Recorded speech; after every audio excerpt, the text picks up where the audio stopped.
I wanted to ask you about Apollo 1. That was sort of our generation's accident, and I think it was a wake-up call because we had flown 6 Mercury flights, 10 Gemini, and no problems. It just, everything went just smooth as silk. And then all of a sudden we have this accident on the pad, immediate loss of 3 crew members. Where were you on Apollo 1? That was in Complex 34, and it was a very small blockhouse, and I was in the blockhouse at the time. Patron was had just become launch director at the Kennedy Center, and there was just, like I said, not a lot of people there. One of the problems that we had back in that time, which didn't directly relate to the fire, was we had gone to where in the past we had used hard wires from the pad to the blockhouse, so it was easy to trace things. We were getting into the computer era, where we used computer in the it's a GE 110A computer in the blockhouse and one at the pad, and we were quite honestly with you, we were having trouble communicating between those. In fact, we on previous occasions we'd gotten to the point where we'd see problems that looked like it was a problem with the hardware, when in reality it was in this computer connection, but we couldn't stop it fast enough to figure out what was happening. So just in general, at that time, we were transitioning from kind of the hardwire to a different kind of communicating. Now, that didn't directly cause the accident. Right.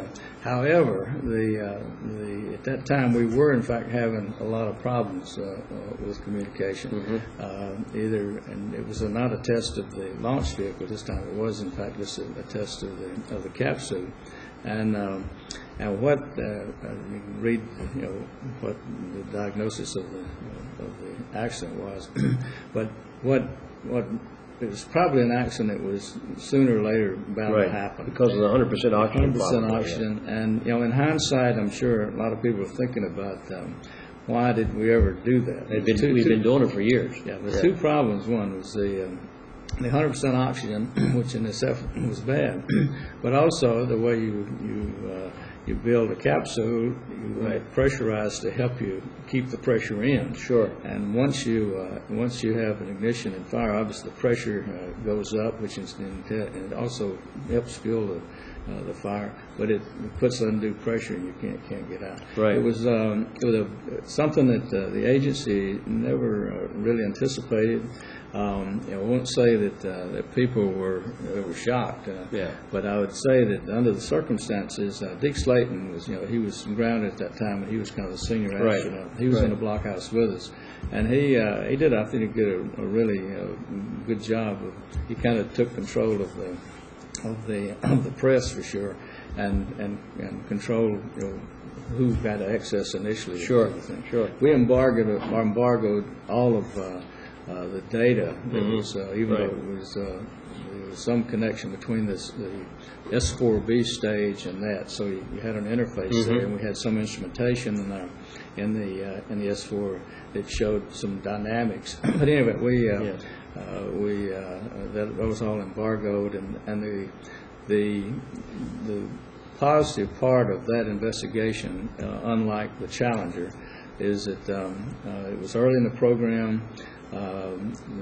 Webb was administrator. He convinced the Congress and administration that we need to work this out. And as a result of it, we redesigned the Apollo capsule in a lot of other areas. In fact, Everhard Reese was actually put in charge of that Tiger team, and he was out in Downey during that process. So as a result of it, the Apollo program was successful, obviously, and that helped. But that was that was just it was not a good day. Yeah, I understand. You know, we talk about our friends at Johnson Space Center periodically, and over the years, both centers being very much involved in human flight, and with Kennedy Space Center, those three centers being the leaders in the human flight business. There's been a little competition over the years with the two centers, and when you were director of the Marshall Space Flight Center, did you encounter some of that competition for projects, programs, and whatever? Well, they were somewhat. They were still. It was after the Challenger, and there were still some people, I think, at JSC who believed that we could have prevented the Challenger accident. So we mean Marshall Space Flight Center. Yeah. But I think during the time that I was at the center director, we made decisions on the space station, and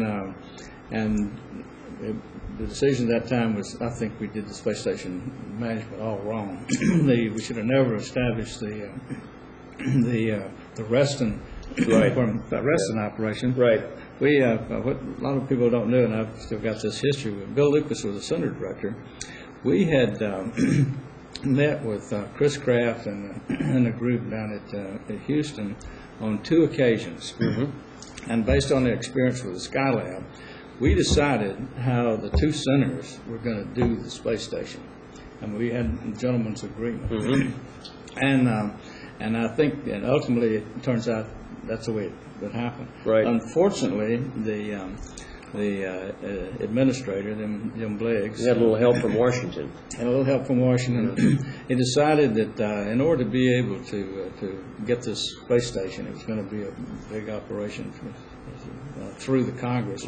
We needed other states to be involved, and so and that meant giving to him. That meant giving roles and missions to centers that ordinarily would not have them. Right. Lewis Research Center's got into power. Yeah. We combined the Earth Sciences and Goddard Space Flight Center. Right. Part of that. Right.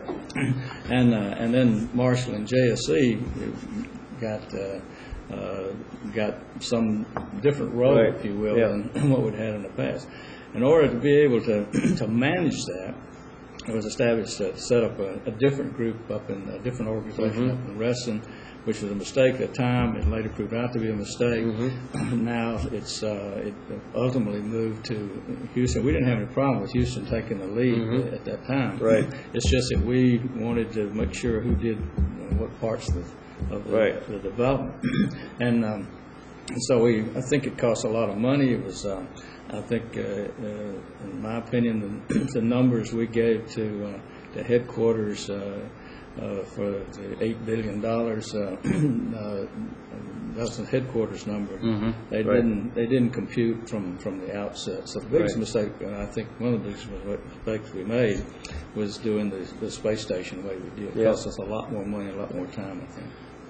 When you talk about the Johnson people and Huntsville people, they are the 2 centers that had the most responsibilities for manned flight and human flight. And I guess the first time that we encountered a real tussle was Skylab. I think they wanted to have total control of Skylab when it was first introduced, and it ended up, I guess your friend George Miller decided it should be the other way around. Well, I wasn't involved.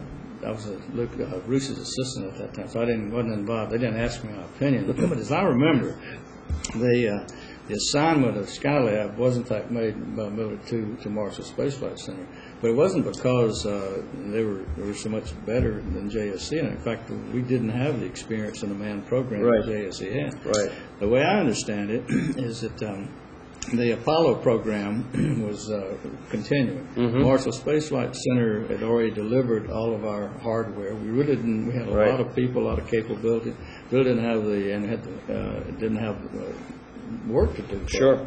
So, but JSC was tied up in attempting to complete the mission operations for the lunar landing. Right. And it's my understanding that that's the reason that Marshall got the assignment in the first place. And now, as the Apollo program went down and Skylab began to pick up, was going full blast, and Marshall had a responsibility. there was a lot of influence, if you will, from Johnson people who then became available, who were in that business. So you got more help than you wanted at times. Yeah. You know, one time we discussed von Braun's concept of going to Mars, and as I recall, you and I both agreed that we remember a proposal that he made right after the first moon landing in '69. Talk a little bit about what you remember of von Braun's concept, and this was in '69, of going to Mars like by 1982? Yeah, something like that. Yeah.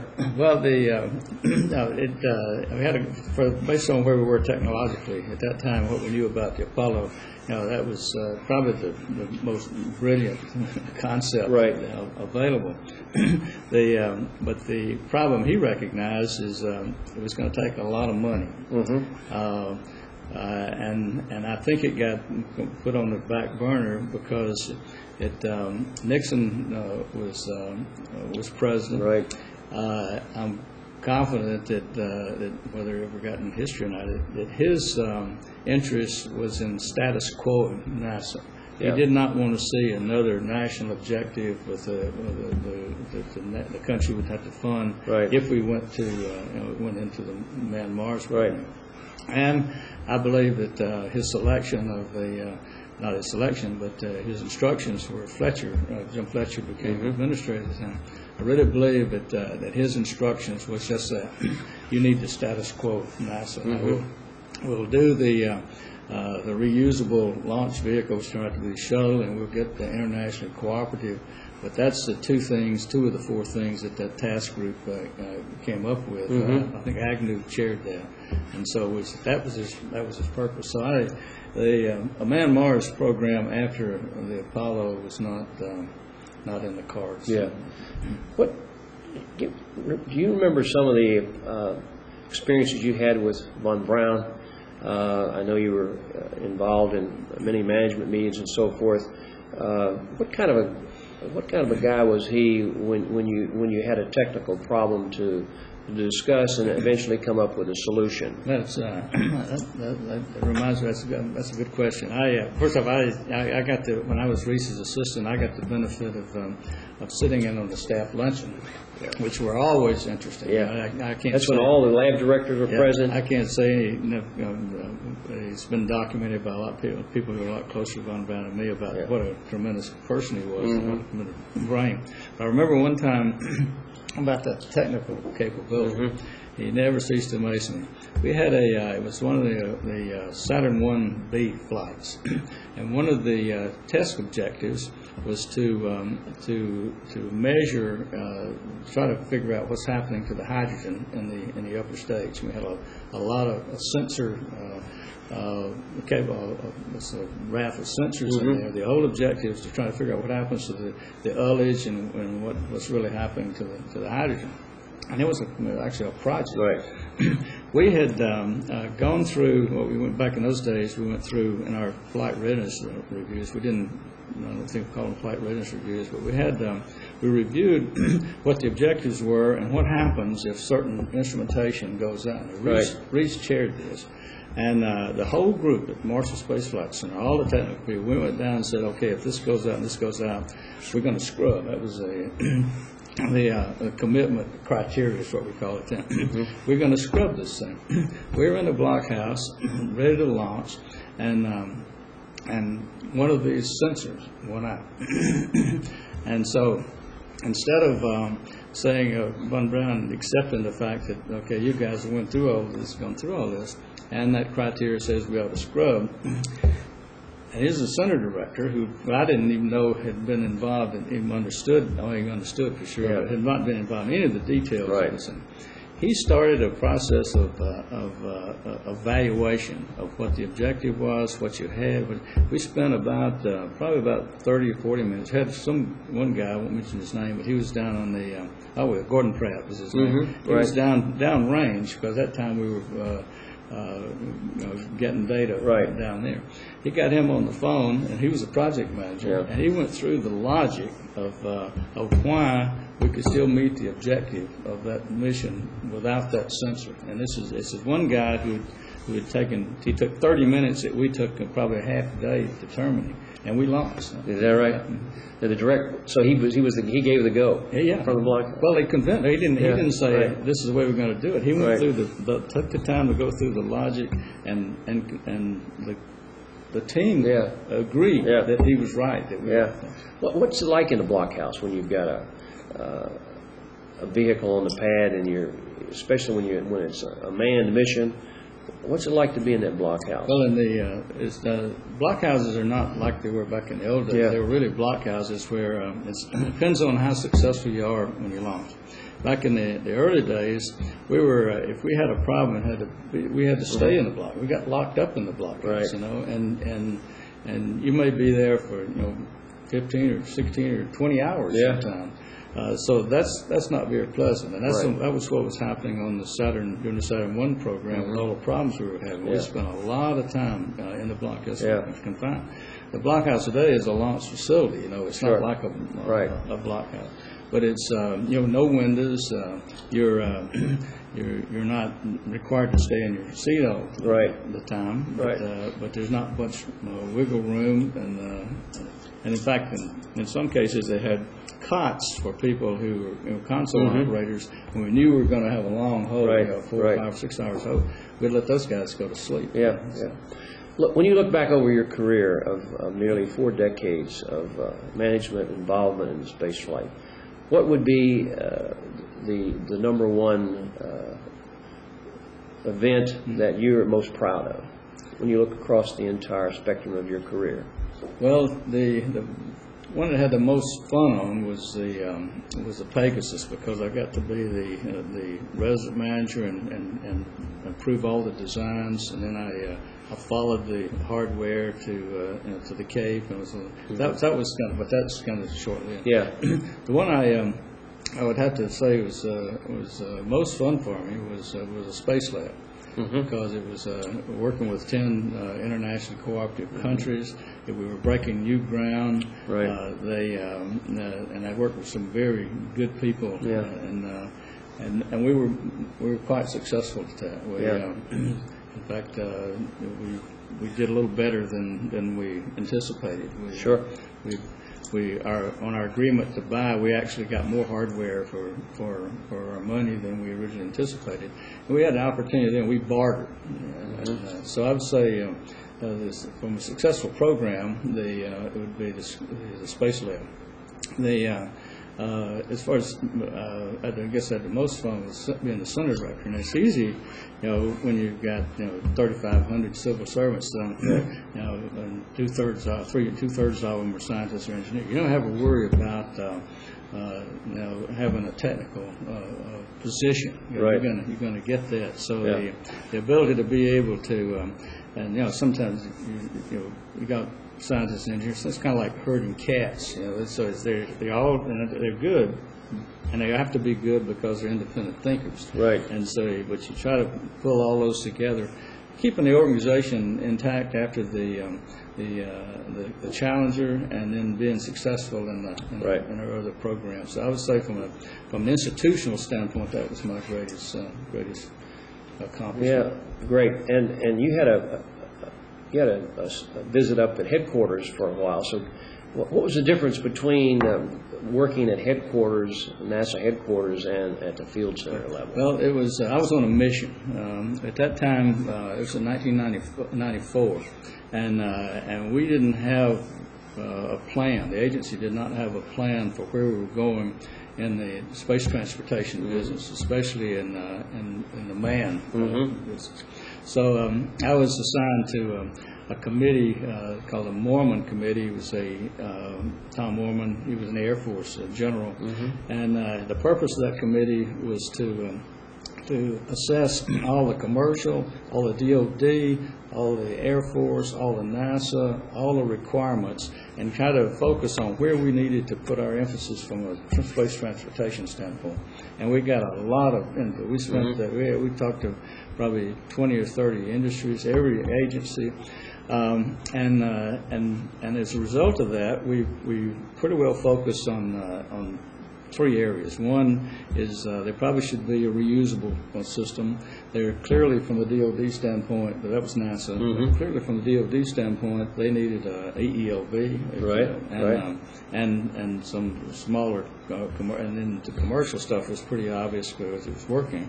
There was some question about whether small payloads were ever going to, the capability to launch small payloads was ever going to have much commercial value. Right. That then, based on I've represented NASA in that committee.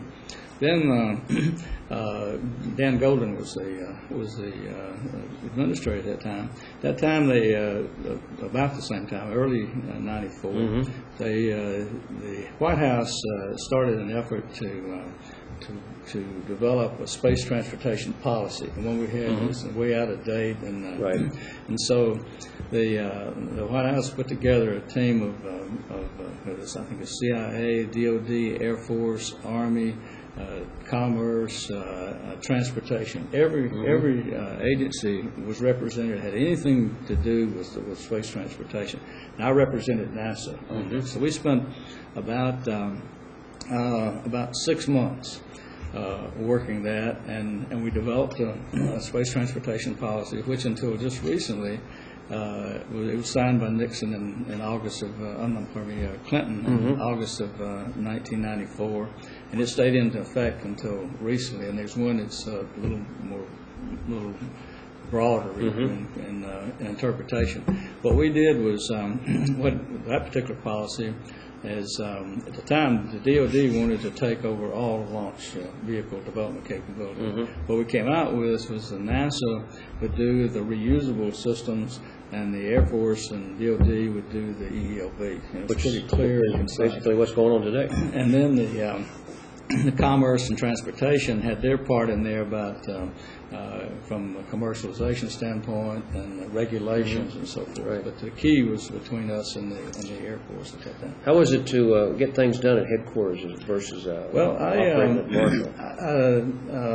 I had not a good feeling about headquarters all my career, but when I got there, I found that the staff at of course I worked directly for Golden, but the staff was they were very competent people. They were much more dedicated to space, and I thought I just had a different thought about headquarters. But when I got there, I found that they had the same interest and motivation for space exploration I did.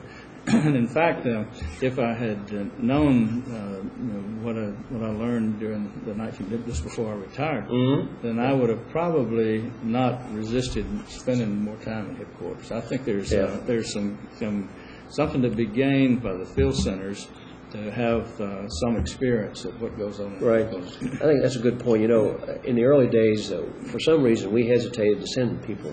Marshall hesitated to send people to headquarters. Our friends at Johnson had people at headquarters all the time, working the corridors and doing their interaction. So, looking back on that, that probably was a better. We could have probably done better if we had some folks up there frequently. Yeah. I think that's it on our end. You got anything else you want to add, Jack? No.